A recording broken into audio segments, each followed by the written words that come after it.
Hey everybody, it's Reviews More, back with a quick review. This time it's on the PowerPress heat press sublimation machine, or sublimation maker. Basically what this does is it uses heat to transfer on sublimation ink onto various fabrics and cloths like t-shirts, and you'll see a demonstration of that at the very end of the video. As always, it really helps out if you hit the like button and subscribe to the channel when it's post up to you. The link to the Amazon listing where I picked this up will be in the description. And here we go, further and further in, me trying to figure out exactly how they want me to pull this machine out of here. It's not light. It weighs about 53 pounds. I purchased it from Amazon for about $220 with taxes. And this is basically how it comes shipped. So it's ready to go right out of the box.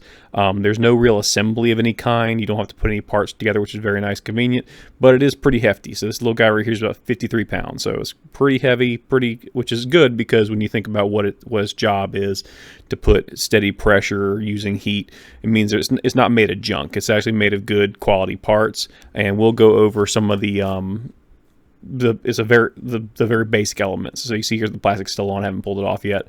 There you see me opening up the clamshell press right there. And I bought this because I'm making patches and morale patches and stuff like that I'm selling on eBay. So that's why I bought this. And also every now and then we have family and friends who want to do stuff and like make shirts and sometimes just be silly and enjoy it.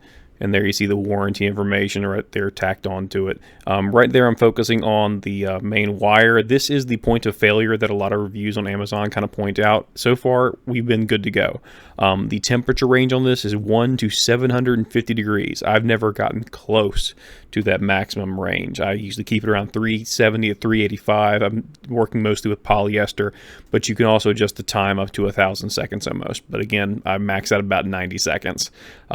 The way you set the temperature is you press temp, then you adjust it, press temp again, and it'll automatically start heating up from that point on. You see all this blinking happening. That is not what it looks like in a person. It's just the frame rate of the recording versus how quickly that little LED screen's refreshing is off kilter, and it's making it look blinky. In reality, it's not like that. So that's an artifact from the recording. It's not actually something that you have to worry about.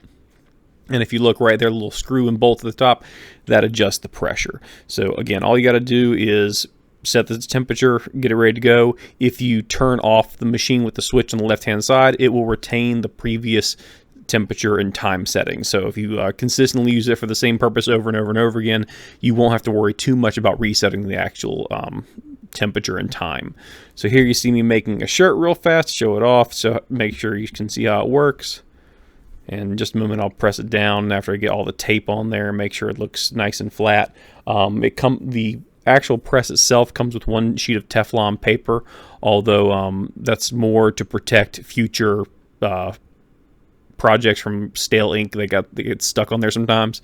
But the actual press itself is Teflon. It's Teflon coated, so it's non-stick. So there shouldn't be too many issues with like ink transferring back on to a different later project. But just in case, they do provide a Teflon sheet because a lot of folks who've been doing this for years and years have always used the Teflon sheets. I still use them when I'm doing it. And so far, I've had really good results. This is not really a tutorial on how to do this, but obviously key thing here is make sure it's flat, make sure the temperature is correct, and make sure that you have a nice clean surface that you're working with and that all the portions of the paper are taped down. This does produce a lot of heat, and the clamshell top where the heat actually comes from does not have a whole lot of clearance from the pad. So if you leave it on here too long, you'll notice that the sides are kind of curling up. So just be aware of that. You might want to go ahead and kind of get stuff ready quickly to go and then press it. Take some practice with it and you'll have better results, obviously. But here we go. We're going to put the Teflon sheet on top, and then we're going to let it go for about 60 seconds.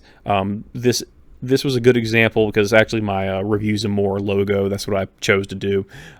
It's a good example because it's a nice, big, solid color. So if you see flaws in it, they'll be very apparent very quickly. Whereas if you have a very busy picture, it won't be quite that way. All right, now once the thing is done, it'll go beep really loud. It's very obnoxious, so you won't forget about it. However, I will point out, no matter how long that beeping goes off, it will not turn off on its own. You have to take the press off or the temperature will sit on there, potentially burning or causing a fire issue. So make sure you don't leave this thing unattended because there is no auto off on it. So it will burn things down if you give it the chance to. So just be aware of that. All right, so we're taking off the actual sheet here, or the actual shirt, excuse me. We're going to probably poorly pull this thing off, but you'll see the results. And it's a good example because it's very consistent coloring from the printer onto the actual shirt, which I was actually pretty happy with. The biggest fear I had was if I picked or choose to do large solid colors, how big of a problem am I going to have later on with like just the ink not transferring in a uniform manner. But this turned out very, very nice. And here we go with the actual shirt itself. Little reviews, more logo there that you should probably click on and subscribe to the channel and watch my other videos. But there it is. It looks very clean and crisp, and you can actually compare it directly to my channel's logo just to kind of see how well the color did actually transfer over. This is under less than ideal lighting, so I apologize for that. But came out very, very clean. At this point, it's been through a couple washes, still very clean looking, so very, very happy with the results. The black looks very dark and black. The blue looks deep, rich, and blue, and overall, really happy with it. And here's my dorky butt wearing the shirt. And there you go, guys. Thanks for watching. Hope this was helpful. Again, like and subscribe to the channel. Really helps things out. Leave a comment if you have any questions. Have a great, great day.